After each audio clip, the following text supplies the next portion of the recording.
سيدي يا رسول الله يا من له الجاه عند الله إن المسيئين قد جاءوا للأنبياء. Mari kita awali dengan baca basmalah bersama-sama. Bismillahirrahmanirrahim. Dan marilah kita bersama-sama menyimak kajian ataupun tablik akbar yang akan disampaikan oleh beliau Bapak Kiai Haji Syakir Jamaluddin MA. Kepadanya dipersilahkan. Assalamualaikum warahmatullahi wabarakatuh. Assalamualaikum warahmatullahi wabarakatuh. Alhamdulillah, wassalatu wassalamu ala rasulillah Nabiyyina Muhammad wa ala alihi wa sahbihi wa mawala. Amma ba'd.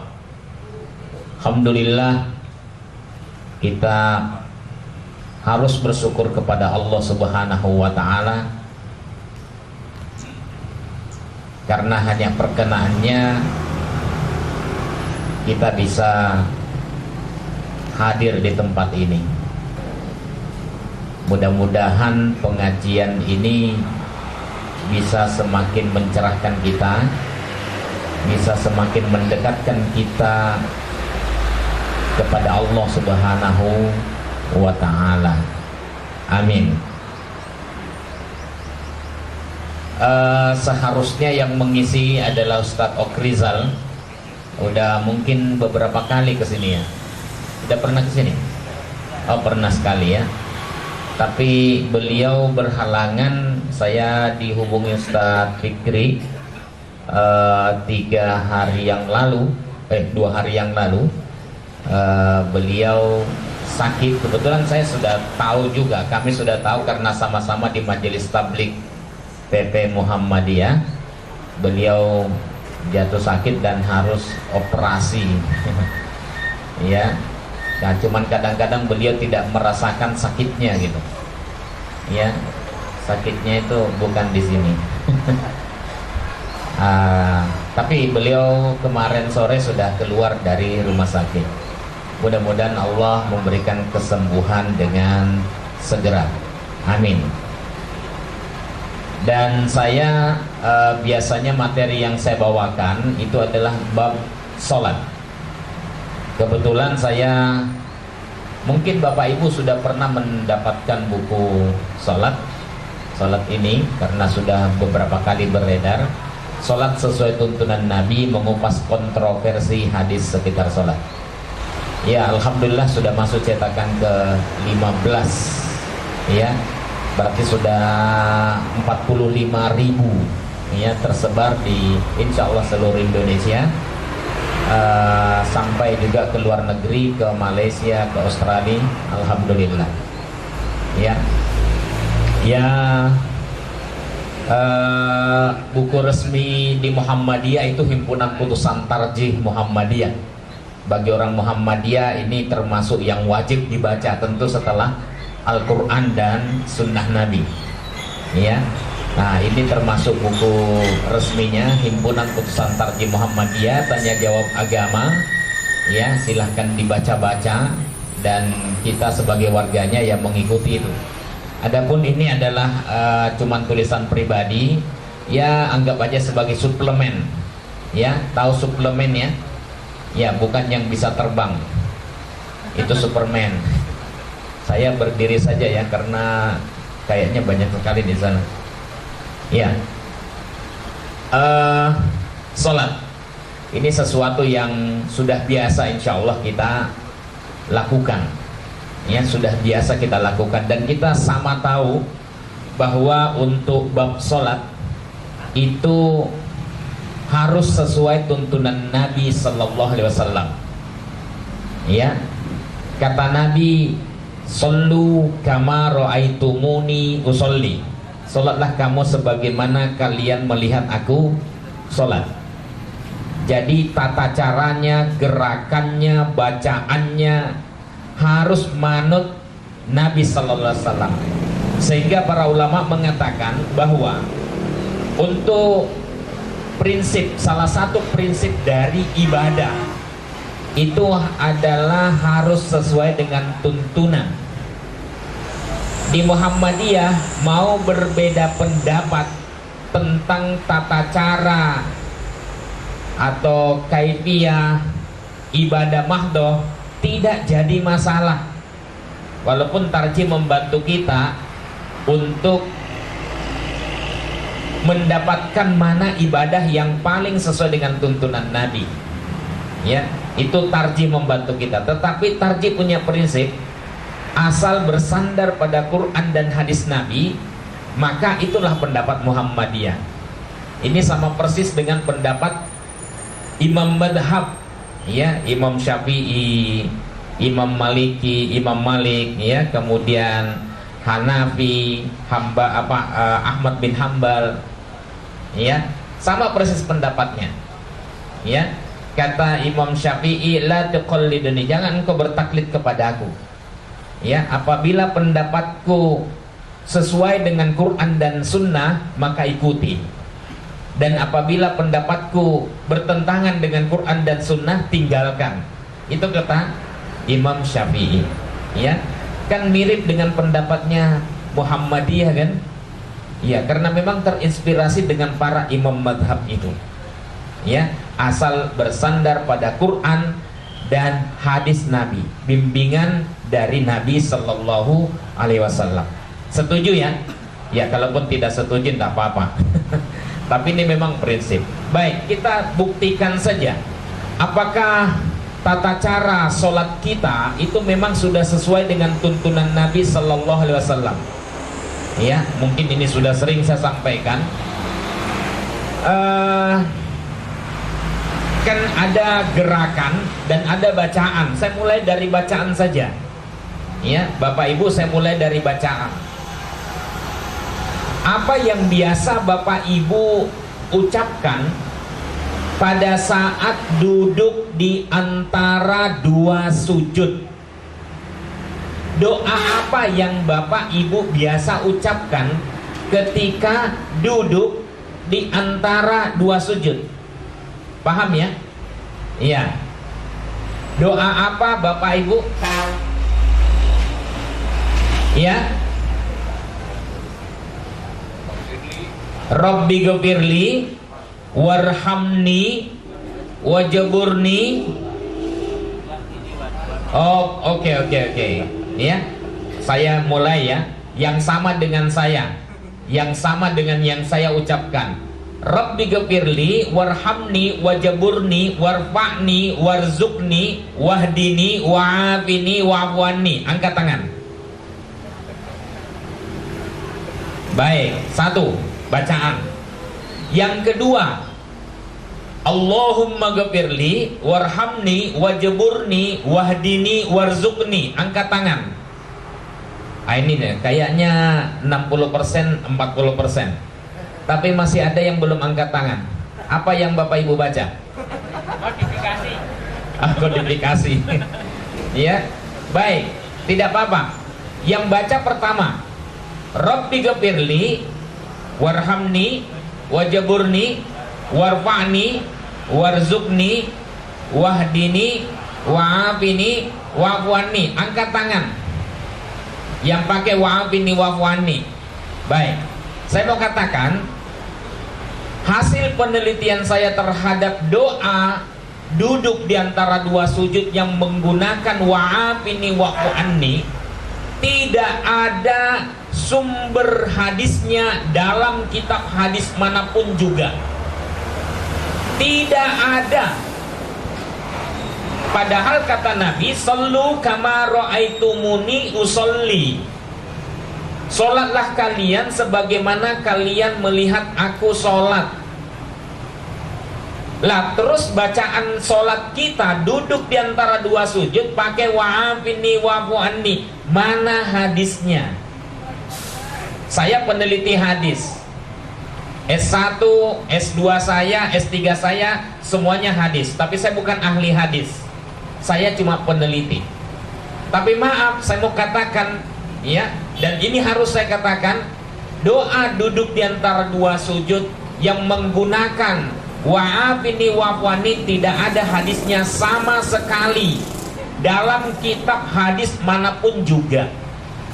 Yang pertama.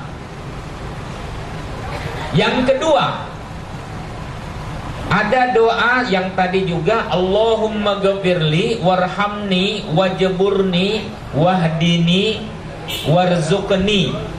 Ya, lumayan tadi yang angkat tangan. Itu hadisnya Hasan riwayat At-Tirmidzi dari Ibn Abbas.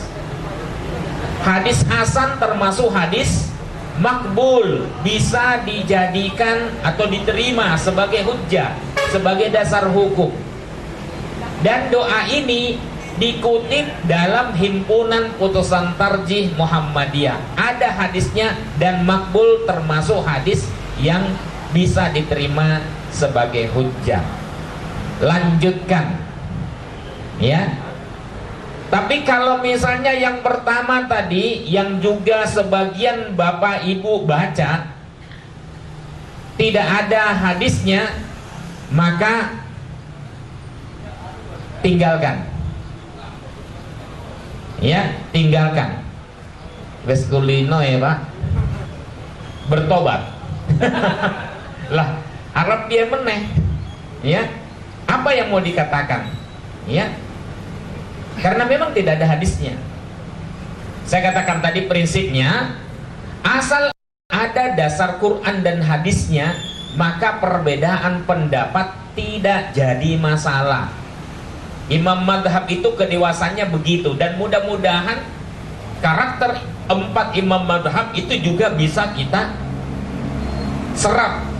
Ya, ya dari dulu mereka juga berbeda pendapat, tapi tidak menjadikan kita berselisih dan bertengkar, saling memahami saja satu sama lain.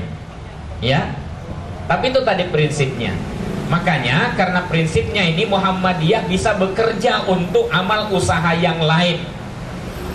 Ya, ini sekarang sedang tanwir di Ambon. Ada sesuatu yang monumental yang sering kita dapatkan di medsos akhir-akhir ini. Muhammadiyah dan kemudian diresmikan oleh Presiden RI Jokowi, ya, meresmikan klinik apung Said Tuhulele. Tertuju ke Jakarta, tertuju ke penista agama. Ya, Muhammadiyah juga adalah, ya, mesti ikutlah di sana, ya. Tetapi Muhammadiyah tidak mau menghabiskan energinya habis di sana. Jangan-jangan kita juga dipancing-pancing, ya, supaya habis energi kita, kemudian melupakan untuk membangun peradaban kita, melupakan untuk peduli dengan orang-orang, ya, pinggiran yang tidak mendapat perhatian di bidang kesehatan. Ini ada Pak Direktur ini, luar biasa ini ya, Ustadz Dr. Hasan Bayuni, Ustadz juga ini. Ya, klinik apung Said Tuhulele. Beliau adalah ketua Majelis Pemberdayaan Masyarakat Muhammadiyah, melayani non muslim di daerah Toraja, di daerah Ambon. Tidak ada masalah karena dia tetap manusia. Kalau sakit kita obatin, tidak tanya agamanya apa, ya, tidak tanya agamanya apa. Dia bilang Muhammadiyah for all, Muhammadiyah untuk semua, ya. Nah, klinik apung ini barusan diresmikan, terus ada lagi yang nyumbang kapal AMCF itu, ya, itu nyumbang kapal lagi 3 klinik apung, ya, padahal menghadapi ombak. Ingat, Indonesia itu negara kepulauan, ya, ratusan kepulauan yang ada di Indonesia. Bagaimana cara mengobatinya? Ya, nah itu kemudian 3, kemudian tambah lagi, ada tambah 2 lagi, ya, kapal apung yang diserahkan ke Muhammadiyah untuk melayani masyarakat di kepulauan-kepulauan yang sangat sulit terjangkau oleh, ya, oleh sarana kesehatan, ya, rumah sakit kan sulit, makanya dokternya kita kirim ke sana. Ya, Muhammadiyah banyak dokter, ya, punya universitas, punya fakultas kedokteran. Universitas Muhammadiyah Yogyakarta, Universitas Muhammadiyah Surakarta, Malang, Jakarta, itu semua ada fakultas kedokterannya. Untuk apa? Melayani umat. Ya, apa motivasinya? Untuk ibadah. Ya, beribadah kepada Allah sambil berdakwah. Itu pengaruhnya dari mana? Dari sholat. Ya, dia hanya ingin berbisnis dengan Allah.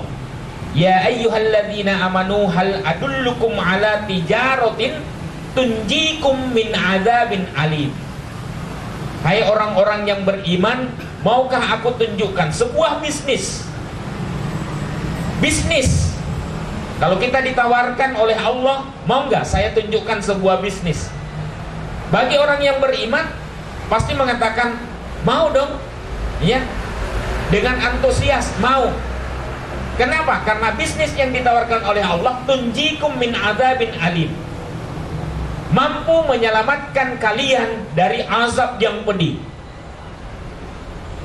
Ini bisnis luar biasa, ya. Tu'minuna billah, kamu beriman kepada Allah, wa tujahiduna fi sabilillah bi amwalikum wa anfusikum dzalikum khairul lakum in kuntum ta'lamun. Beriman kepada Allah dan bersungguh-sungguh meraih ridho Allah. Ya, makanya saya katakan tadi, dalam masalah ibadah Muhammadiyah sukses. Tidak mau ribut, ya, dalam masalah, karena perbedaan pendapat itu banyak sekali. Banyak sekali. Dan Muhammadiyah berprinsip yang penting ada dasarnya lah. Silahkan. Ya. Saya kalau pulang ke Makassar, ya, itu di dekat rumah saya, tempat main masa kecil saya, di masjid itu masjid NU. Di sana biasa kunut. Ya saya ya sholatnya di sana sampai sekarang kalau saya pulang ke Makassar. Tidak ada masalah. Artinya apa? Bagi orang Muhammadiyah kalau ada jamaah yang seperti itu, tetap ikut aja. Jangan kemudian gara-gara berbeda kemudian tidak ke masjid. Na'udzubillah. Saya barusan dapat WhatsApp dari Kokam Wedi Klaten. Janjane wani, ya. Bukan Wedi namanya aja Wedi. Dari Kokam Wedi Klaten. Dia katakan apa? Ya, jangan sebentar, saya jadi lupa supaya saya tidak, ya, tidak mengada-ada. Karena saya share juga ke teman-teman tafsir hadis. Ini nih. Jangan bicara Islam tinggi-tinggi kalau subuhmu belum di masjid. Sederhana kan? Wow, bicara Islamnya mengawang-awang, tapi orang tahu nang masjid, tidak ikut jamaah sholat subuh. Ya, padahal kata Nabi, salah satu tanda orang munafik itu kalau dia itu berat sekali untuk melaksanakan sholat subuh dan sholat isya. Ya, sholat subuh dan sholat isya, atau ada juga yang mengatakan sholat asar.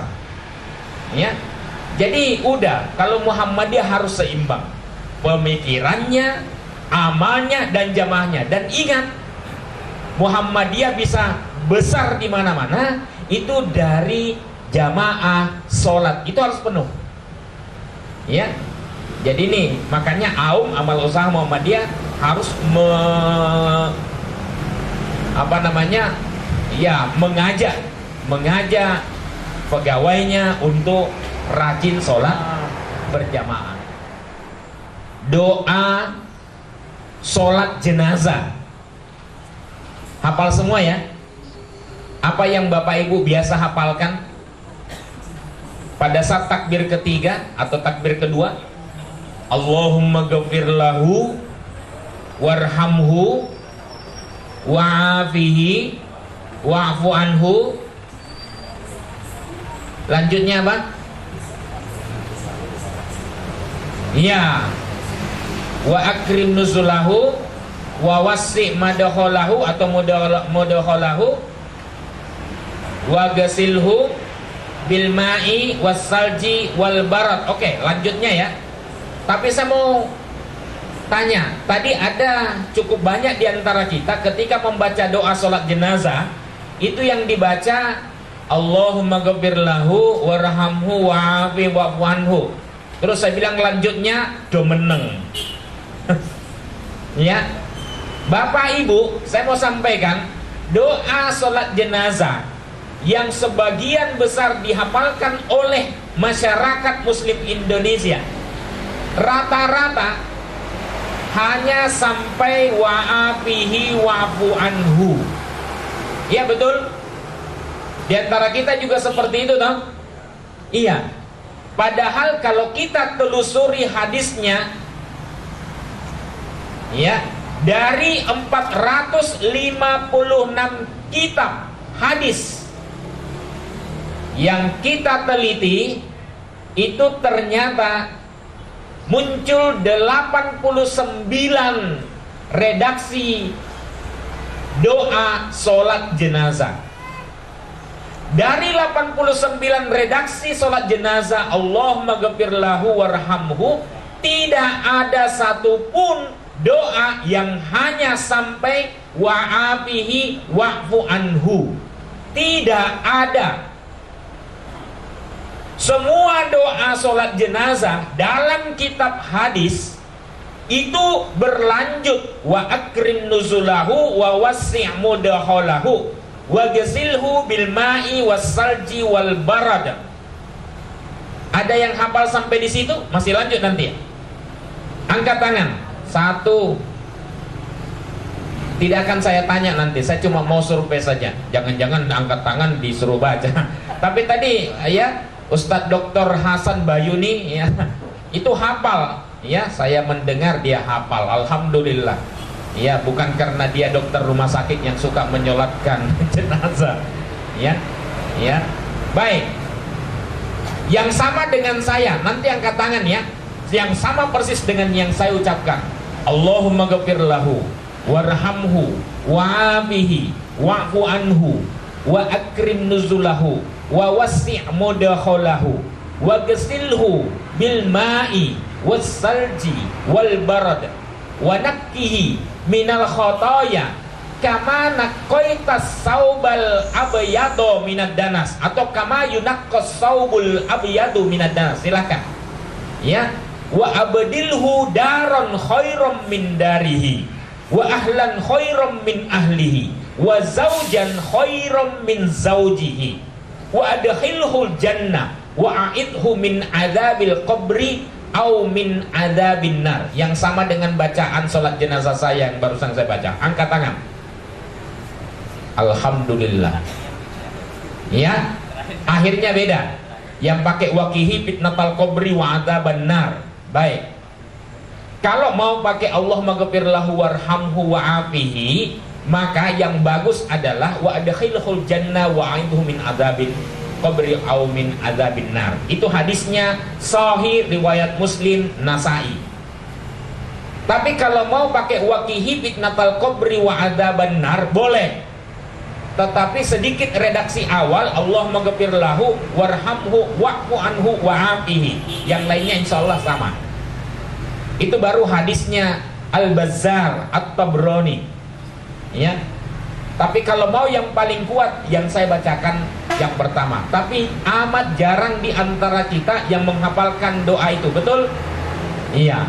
Padahal justru itu hadisnya yang sahih. Tapi kalau Anda tetap membaca Allahumma ghafir lahu warhamhu wa'afi wa'fu anhu saja, maka itu tidak ada hadisnya sama sekali.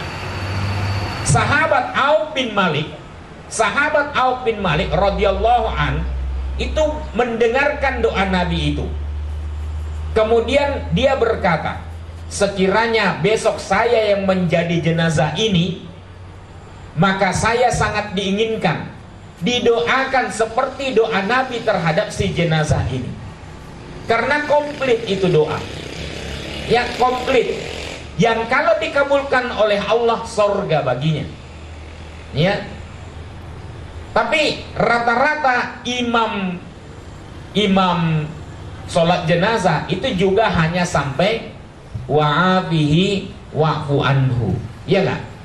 Ya, dan jangan-jangan itu yang menyebabkan jenazah ya mungkin terkadang terlihat bergerak. Allahumma ghfir lahu warhamhu wa'afihi wa'fu anhu. Mandek. Lanjutkan. Iya, enggak, ini cuma gojek aja. Maksud saya, udahlah, sholatlah sesuai dengan tuntunan Nabi. Jadi kalau misalnya tadi Bapak Ibu membaca doa yang belum ada sumbernya, atau ada sumbernya tetapi hadisnya dhaif, maka tinggalkan, beralih kepada doa yang jelas-jelas ada sumber hadisnya. Ya. Kalau kurang tadi hanya sampai wa'afi wa'fu, harus tambahkan. Ya, itu kalau mau mengikuti anjuran Nabi, sallu kama ra'aitumuni usolli. Kalau kurang, ya. Kalau kelebihan dikurangi supaya sama dengan yang dicontohkan oleh Nabi Sallallahu Alaihi Wasallam. Seperti yang tadi, ya, doa duduk di antara dua sujud. Bagi bapak ibu yang sudah hafal Rabbi ghafirli warhamni wajburni warfa'ni warzuqni wahdini wa'afini wa'fu'anni, ya, sebagian besar sebagian Anda 40% lah tadi saya lihat itu menghafalkan yang ini, ya. Tinggalkan dua kata terakhir, yaitu hilangkan wa'afini wa'fu'anni. Wa'afini wa'fu'anni, hilangkan dua kata itu. Kalau ditambahkan kata itu, maka tidak ada hadisnya sama sekali. Tapi kalau kita hilangkan dua kata terakhir, Rabbi ghafirli warhamni wajburni warfa'ni warzuqni wahdini, itu hadisnya Hasan riwayat Ahmad At-Tabrani Al-Baihaqi. Ya, gampang ya menghilangkannya. Iya. Jadi itu, wah, doanya bagus. Saya tidak mengatakan doanya tidak bagus. Tetapi masalahnya doa yang tadi itu tidak dicontohkan oleh Nabi Sallallahu Alaihi Wasallam, atau tidak ada hadis yang melaporkan bahwa Nabi pernah membaca itu. Paham ya? Baik. Nah, itu dari segi gerakan. Termasuk doa saat azan itu, ya, doa saat azan. Setelah azan apa? Allahumma rabb hadhihi da'watit tammah wassalatil qa'imah ati Muhammadanil wasilata wal fadilah. Nah, maaf, sebagian besar mahasiswa saya ketika membaca doa ini setelah azan, mendengar azan, mereka menambahkan Allahumma rabba hadhihi da'watit tammah wassalatil qa'imah ati sayyidina Muhammad. Nah, bukan ati Muhammadanil wasilata wal fadilah. Saya katakan, nah, yang pakai sayyidina tidak akan ketemu hadisnya di dalam, tidak akan ketemu doa ini di dalam hadis-hadis Nabi, tidak akan ketemu, ya. Tapi boleh nggak? Saya tidak mengatakan boleh atau tidak. Saya hanya mau menjelaskan ada hadisnya atau tidak. Tapi tentu berdoa dengan yang sesuai dengan contoh Quran dan hadis Nabi itu lebih utama dibanding daripada yang tidak. Ya, ini kita mencari keutamaan sudah. Ya, bukan masalah boleh tidak. Di dalam hadis Nabi termasuk sholawat kepada Nabi. Allahumma salli ala Muhammad wa ala ali Muhammad kama sallaita ala Ibrahim wa ali Ibrahim wa barik ala Muhammad wa ali Muhammad kama barakta ala Ibrahim wa ali Ibrahim innaka Hamidum Majid. Itu redaksinya Syafi'i dalam musnadnya. Ya, Imam Syafi'i tidak pernah mengajarkan sayyidina itu. Dan semua imam-imam hadis, itu tadi imam ulama fikih, itu tidak pernah mengajarkan sayyidina. Ya, imam hadis loh ya. Jadi Allahumma sholli ala sayyidina Muhammad tidak akan ketemu hadisnya.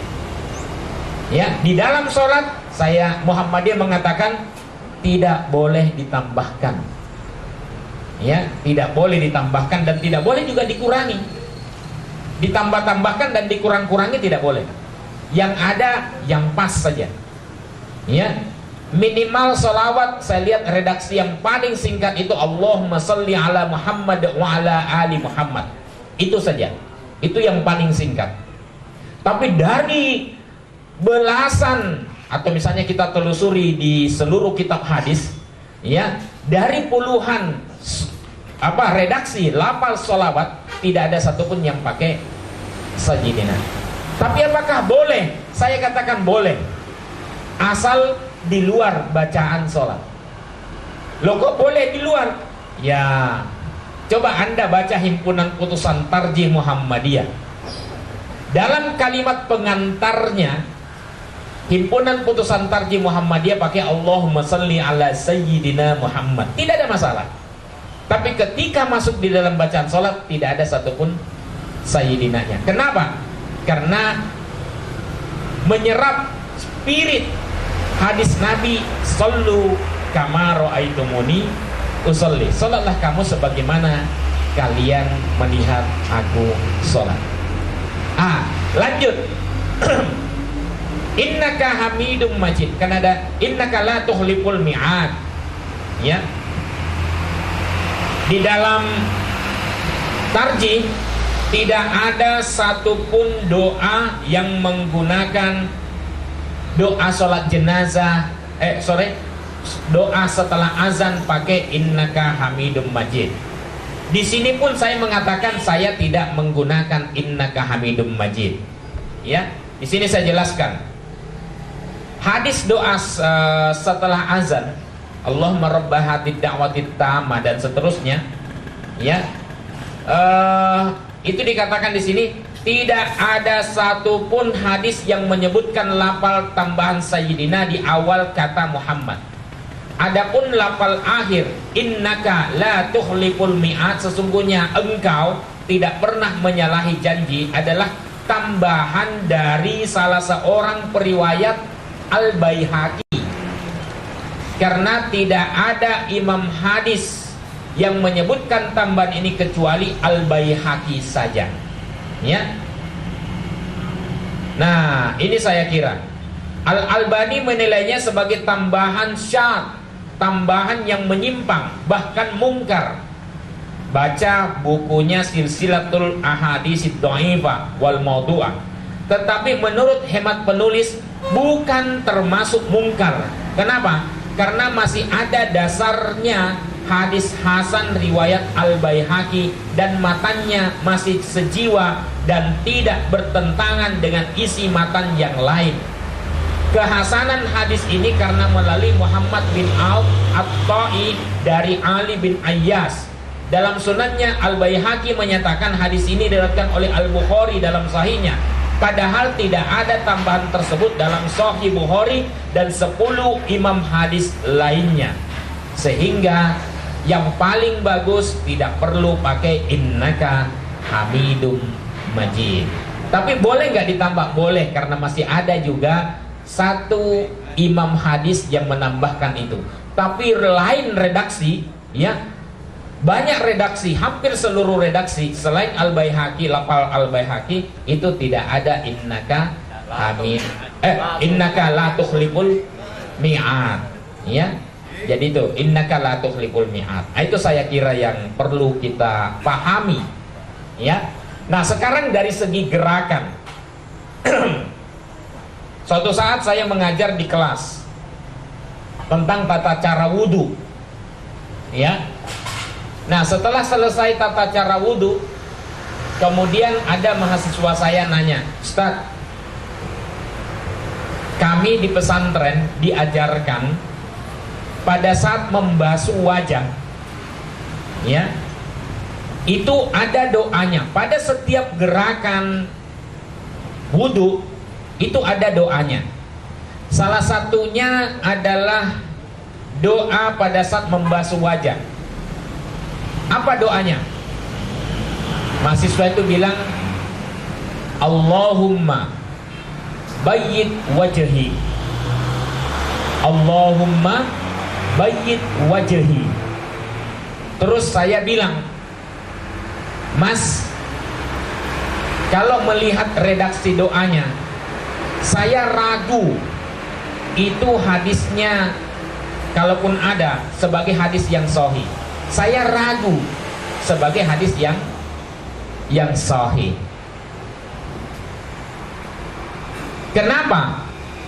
Karena dari redaksinya kayaknya mustahil deh. Tapi kita tidak boleh menganalisa sebuah hadis hanya berdasarkan asumsi atau dugaan saja.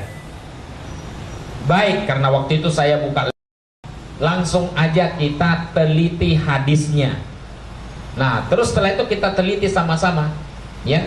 Di kelas saya biasa mengajarkan murid saya untuk meneliti hadis, ya. Tata caranya, langkahnya, sampai cara membuka maktabah syamilah paling tidak. Nah, setelah kita teliti, nah tuh kelihatan kan di layar apa? Allahumma bayyid wajhi. Hadisnya dhaif, lemah.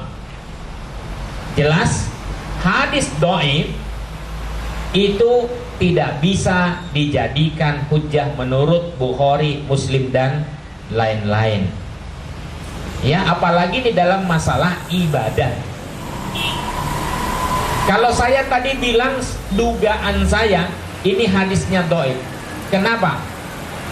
Karena isinya saja Allahumma, ya Allah, bayyid, putihkan wajhi, wajahku.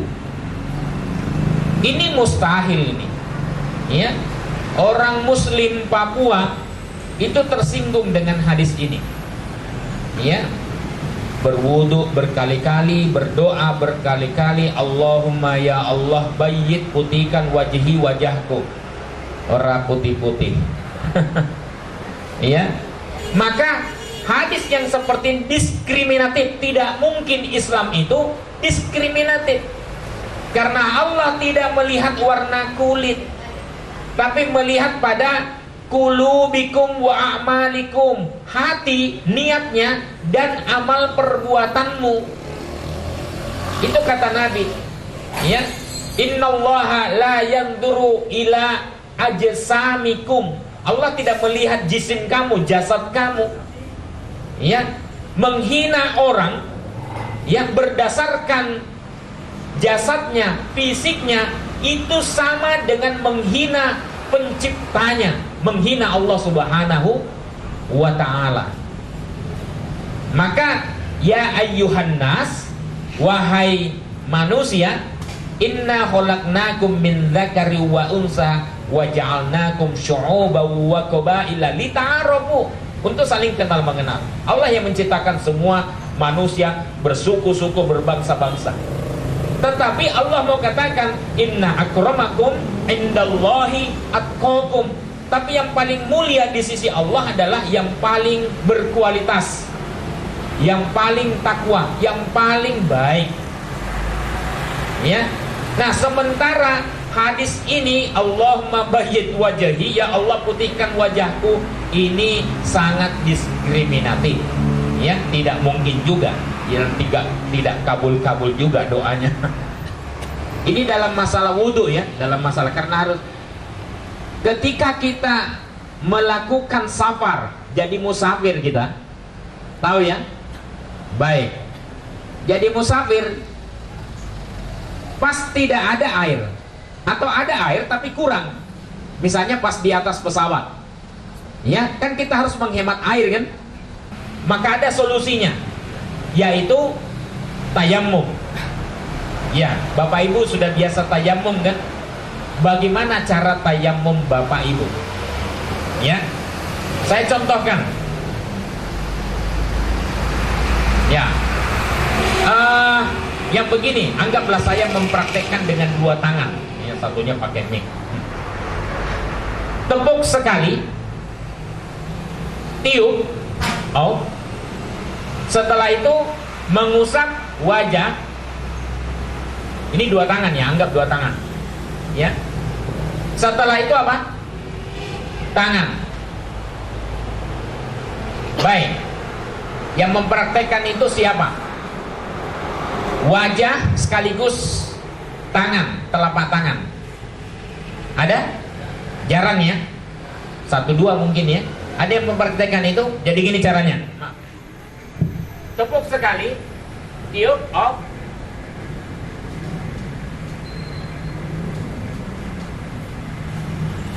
Ada? Ada ya? Baik. Ini hadisnya sahih, Bukhari Muslim. Hadis Bukhari Muslim adalah hadis yang paling kuat. Baik, ada cara yang lain? Pernah lihat yang seperti ini? Tepuk, off, tepuk lagi, off.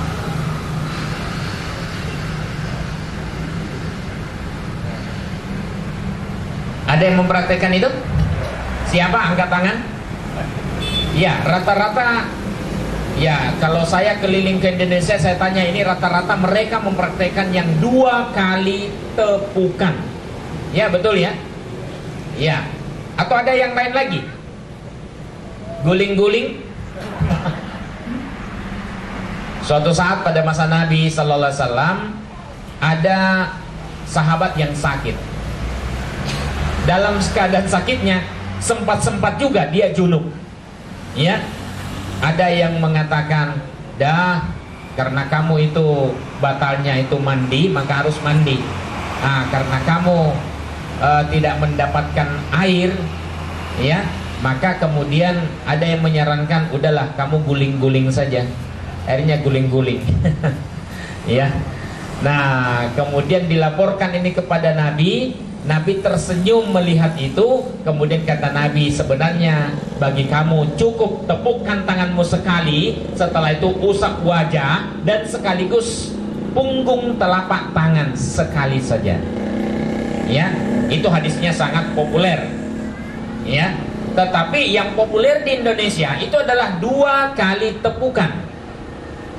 Ya, saya perlu sampaikan tentang toharoh dengan 2 kali tepukan. Saya bacakan saja hadisnya. Gimana kitab toharoh ya? Baik,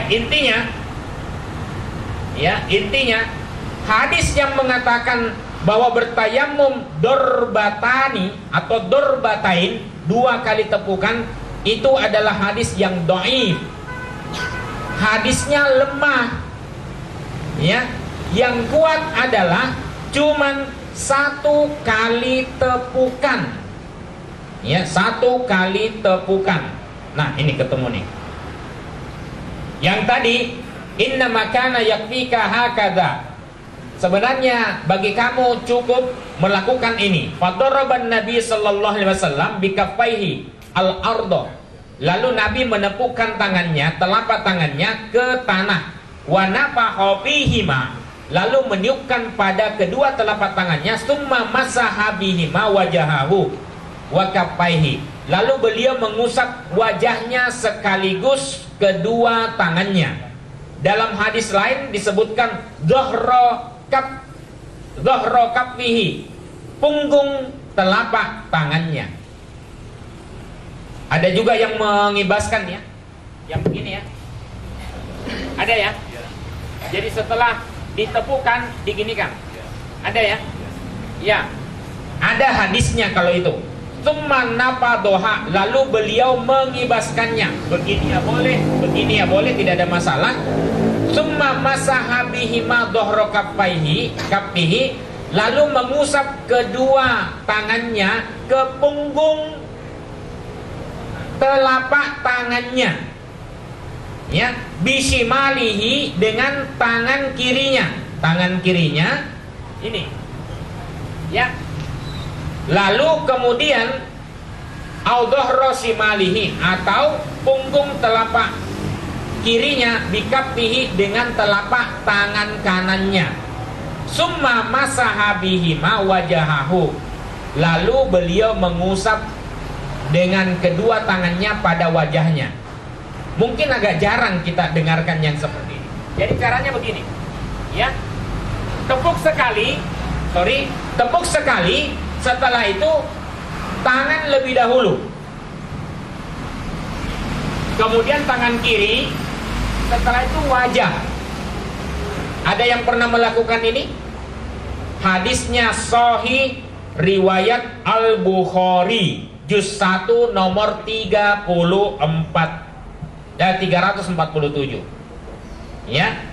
Nah, dan Muslim juga wa dhahiru kaffaihi wajahahu, dan beliau mengusap punggung telapak tangannya dan wajahnya. Berarti tangan dulu baru wajah. Artinya begini, saudara, kalau Anda suatu saat menemukan ada orang yang berwudu, bertayamum, tangan lebih dahulu baru kemudian wajah, itu juga ada hadisnya. Dan hadisnya juga Bukhari Muslim. Tetapi tentu yang lebih utama adalah wajah dulu, baru kemudian punggung telapak tangan. Kenapa? Karena itu juga selain Al-Quran mengatakan itu, Bukhari Muslim juga meriwayatkan hal itu. Ya, sedangkan hadis yang mengatakan dorbatani atau dorbatain itu hadisnya lemah. Ya, yang tepukan tadi itu wajah, baru kemudian tepuk lagi, baru kemudian tangan sampai siku, itu hadisnya lemah. Ya, nah ini untuk perhatian, karena ini masalah ibadah harus ikut sama yang dicontohkan oleh Nabi Sallallahu Alaihi Wasallam. Ya, ini sekedar pengantar, tapi 1-2 ini karena waktunya sangat terbatas. Sudah jam 7:11. Mungkin kalau ada yang mau ditanyakan, saya persilahkan. 1-2 penanya saya persilahkan. Ada? Orang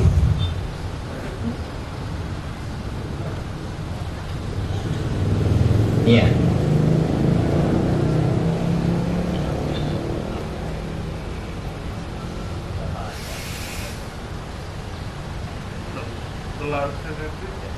Iya. Ya sabar Pak ya. Syafaqallah syifaan ajilan. Semoga Allah memberikan kesembuhan pada Bapak dengan kesembuhan yang segera. Amin. dulu saya belajar tayamum Ya. dari taksi. Bagaimana? Dimulai dari Katanya ini bukan tangan, Iya. tapi apa yang dilakukan. Iya, betul. Contoh, tolong diulangi lagi. Kalau ini apa, Hasta. kalau ini tangan. Iya. Yang ngajari saya orang taksi. Iya. Sebab saya dari mual ini dulu Oh, Pak Zuhud. Pak Zuhud. Ya. Jadi dijelaskan kalau ini sampai begini bukan tangan, tapi apa yang dimaksud tangan ini adalah ini. Iya. Sudah. Terima kasih. Assalamualaikum. Waalaikumsalam warahmatullahi wabarakatuh. Alhamdulillah, berarti senior saya nih di Mualimin. Alhamdulillah. Jadi kalau Apa yang ada dalam himpunan putusan tarjih itu diambilkan dari Bukhari dan Muslim. Ya, ketika bertayamum itu tepukan sekali, bismillah, dimulai dengan bismillah atau bismillahirrahmanirrahim, tepuk sekali, tiup, setelah ditiup wajah lebih dahulu, ya, sekali saja, dan kemudian tangan, cukup punggung telapak tangan. Itu hadisnya Bukhari Muslim. Memang cuma satu sih contoh, tapi sudah dipilihkan. Tapi suatu saat kita mendapatkan orang yang mengusap tangannya lebih dahulu sampai telapak tangannya saja, dan kemudian baru wajahnya, itu juga hadisnya Bukhari Muslim. Ya, tetapi yang sampai siku, 2 kali tepukan sampai siku, itu hadisnya dhaif. Ya, bisa dicek, cross check silang. Ya, gitu ya. Terima kasih. Ada yang lain? Assalamualaikum warahmatullahi wabarakatuh. Waalaikumsalam warahmatullahi wabarakatuh. Ya, yang ingin saya tanyakan itu mungkin yang tadi tidak dibahas gitu ya. Iya. Ini tentang soal ziarah.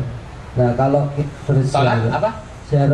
Ziarah itu kan ke tempat siapa gitu, misalnya di situ ziarah kubur ya. Itu ziarah kubur, tapi yang saya tanyakan kan bukan yang di situnya.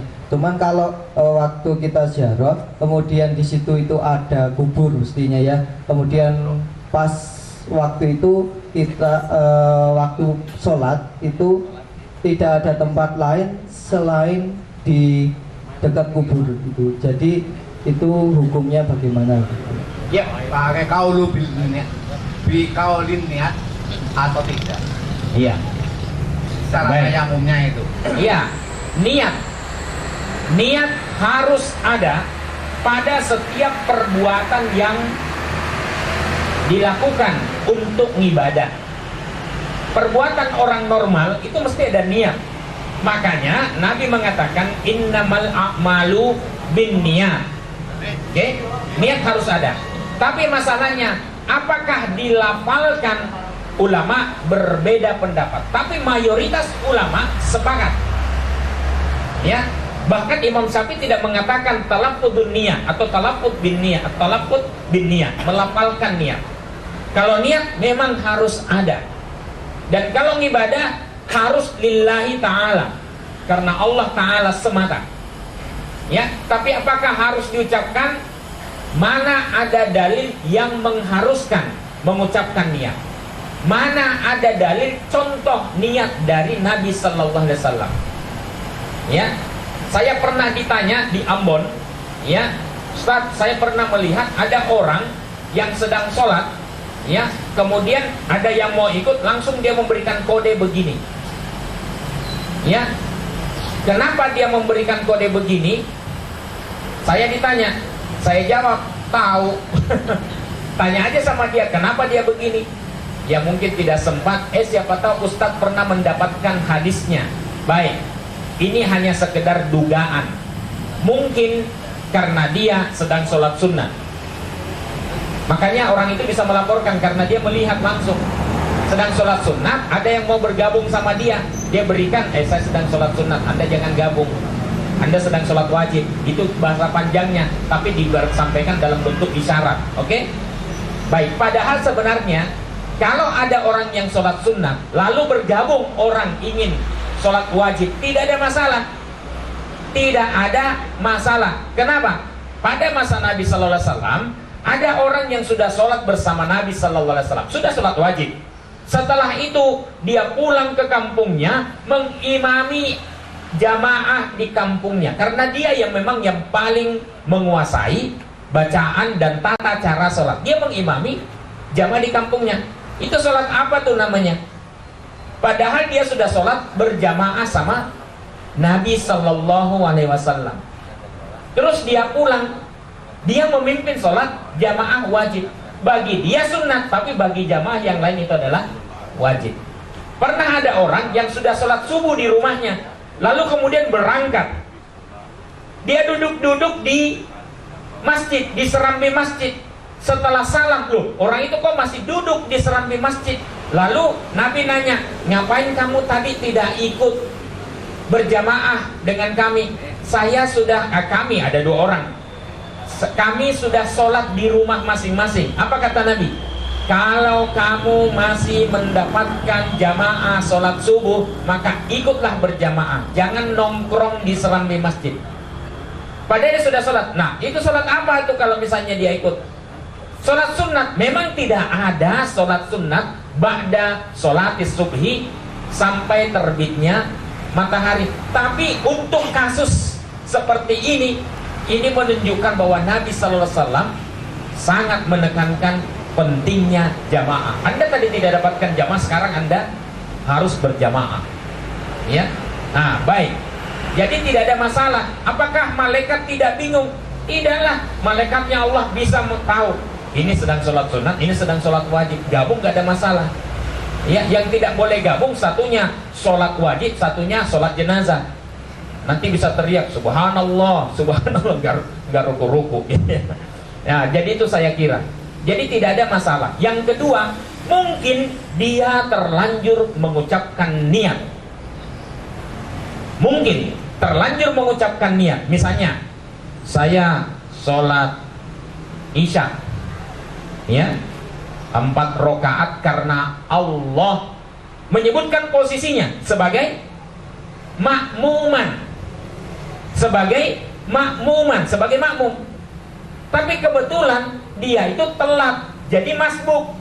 Setelah imam salam, dia berdiri lagi. Nah, ada yang mau bergabung sama dia, bingung dia. Gimana caranya nih? Masa saya mau bilang, ya Allah, ralat. Kalau tadi makmuman, sekarang imaman. Catat ya Allah. Daripada dia meralat niatnya itu, maka dia memberikan kode saja, wes koiro samelu aku. Ya. Nah, makanya saya katakan begini, tidak ada contoh satupun lafal niat dari Nabi tentang niat itu. Tidak ada. Dan tidak pernah Nabi menyerukan. Kenapa? Karena niat itu di sini tempatnya. Kita mengatakan karena Allah, tapi Allah tahu apa yang menggerakkan dia untuk melaksanakan sholat jamaah. Maka niat itu di sini. Sejak kita bangkit, kemudian berangkat sholat subuh, mau apa? Malaikat sudah nyatet. Ini mesti mau sholat subuh, bukan mau ronda. Udah pagi masalahnya. Gitu. Jadi gitu ya. Tidak ada contohnya. Maka Muhammadiyah mengatakan, udahlah, niat itu karena Allah di dalam hati. Ya, tidak ada yang mengatakan lafal tertentu, tidak ada contohnya. Ya, boleh nggak mengucapkan? Ya, menurut Yusuf Qaradawi, dia mengatakan, sudahlah, sesuai dengan yang dicontohkan Nabi. Kalau kita menambah-nambahkan, seakan kita mengatakan bahwa Nabi Sallallahu Alaihi Wasallam masih kurang dalam memberikan syariat. Na'udzubillah. Khawatir terjebak ke dalam bid'ah. Apakah saya mengatakan itu bid'ah? Saya sama sekali tidak mengatakan itu bid'ah. Cuma khawatir. Kedua, tentang sholat ziarah. Ya, Mungkin saat ziarah kemudian akan melakukan sholat, tempatnya hanya di situ adanya. Mungkin tidak boleh. Anda baca di sini, Nabi SAW melarang kita sholat di kuburan. Apakah Nabi pernah melaksanakan sholat di kuburan? Pernah. Pernah. Dalam konteks apa? Ada sahabat Nabi yang meninggal. Sahabat itu pembersih masjid. Ya, tukang sapu masjid. Sudah 1 bulan dilihat, mana orang yang biasa membersihkan itu kok tidak kelihatan? Udah meninggal Nabi. Hah? Kamu udah bilang sama saya? Bagi Nabi, pembersih masjid itu mulia di hadapan Allah. Sehingga Nabi kecewa. Tunjukkan makamnya. Lalu Nabi SAW mendatangi makamnya si pembersih itu. Padahal maaf, di sana disebutkan orang kulit hitam, mantan budak. Ya, jadi di situ disebutkan. Tapi Nabi SAW menyolatkan dia di kuburannya. Artinya boleh menyolatkan di kubur, tapi sholat jenazah mungkin sudah gaib itu. Ya, saya kebetulan ada teman Dr. Masbudi Mukarrabin, baru 2 bulan yang lalu meninggal dunia. saya telat datang ke upacara pelepasan untuk ke pemakaman. Saya tapi mengikuti Ustadz Yunar menyambut. Setelah itu sudah dibawa ke makam, saya iringi. Setelah dimakamkan, dia sudah dikubur, saya langsung menyolatkan. Karena orang ini pertama dia mubalik, yang kedua dia ahli sholat jamaah, ya, ahli sholat jamaah. Jadi itulah kemudian saya sholatkan dia di makam. Nah, kalau itu misalnya ditanya, ada, tapi pengecualian untuk sholat jenazah. Karena Nabi SAW melarang kita untuk sholat di kuburan. Ya, gitu ya. Baik. Ada yang lain? Waktunya mungkin sudah cukup? Ya, sementara sudah cukup. Sebenarnya banyak sekali. Anda kalau taraweh itu formasinya berapa rakaat? 11, oke, 11 maksimal. Ya, formasinya bagaimana? 4-4-3. Alhamdulillah, hadisnya Bukhari Muslim, rawahul jamaah bahkan dari Aisyah. Ada yang lain? 2-2-2-2 3 atau 2-2-2-2-2-1 2-2-2-2-2-3. Ya, saya mau katakan bahwa formasi 2-2-2-2-3 itu tidak ada hadisnya. Maaf, jangan. Terus gimana dong sholat saya? Bukan berarti tidak boleh. Secara fikih itu boleh menggabungkan dua hadis yang berbeda. Misalnya masna-masna, setelah itu dalam hadis yang lain mengatakan ya sholatlah berwitir 3 rakaat, 5 rakaat, 7 rakaat. Berarti 3 rakaat boleh. Ya, tetapi kalau Anda tanya, ada nggak dalam satu hadis yang 2-2-2-2-3? Saya katakan tidak ada.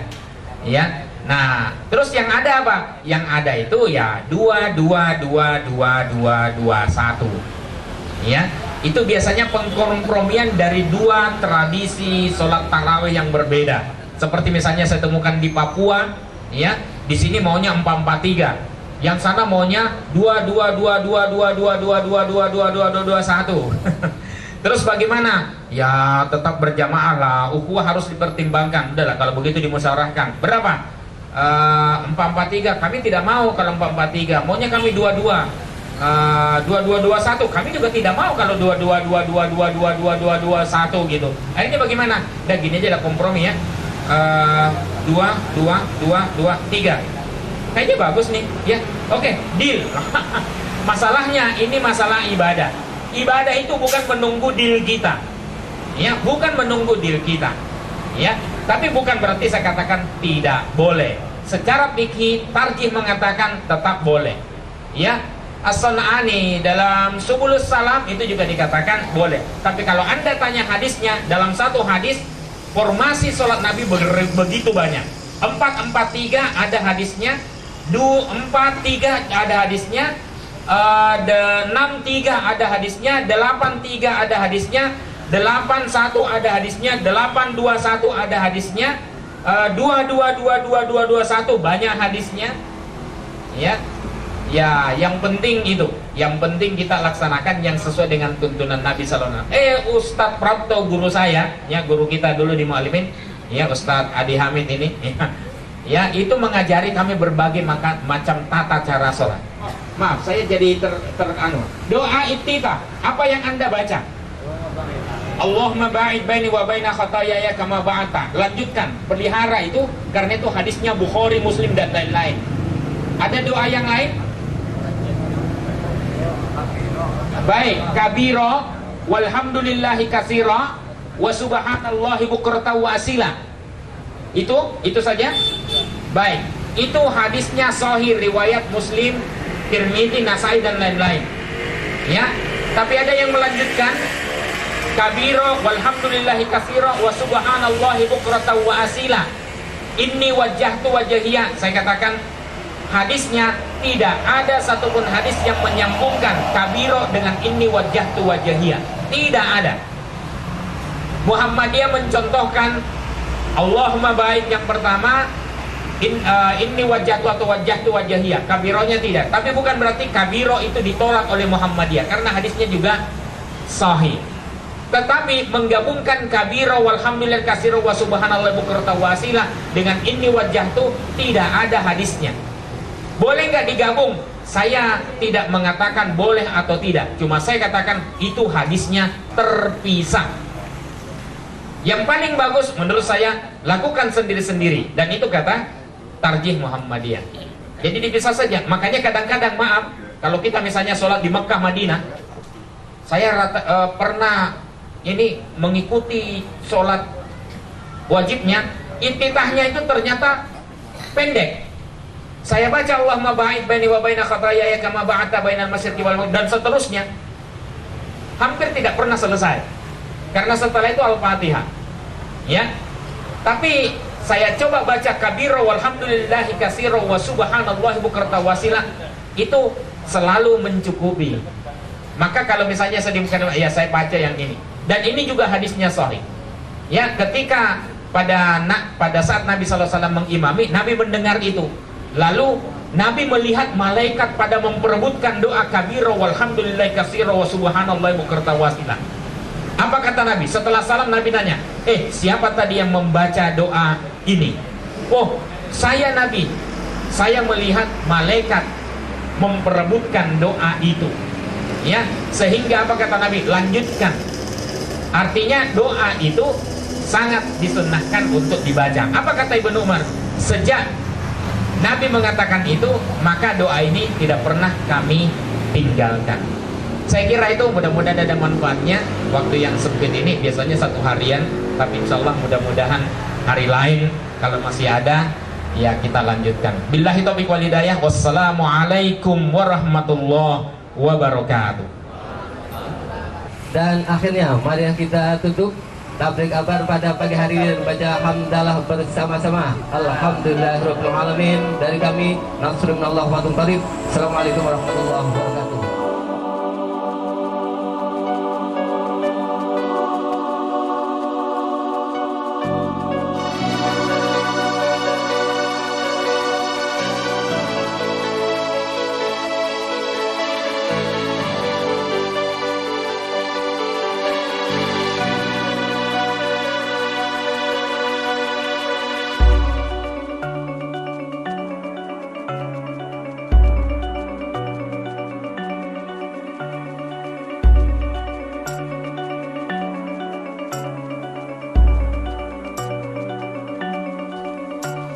Ya Sayyidi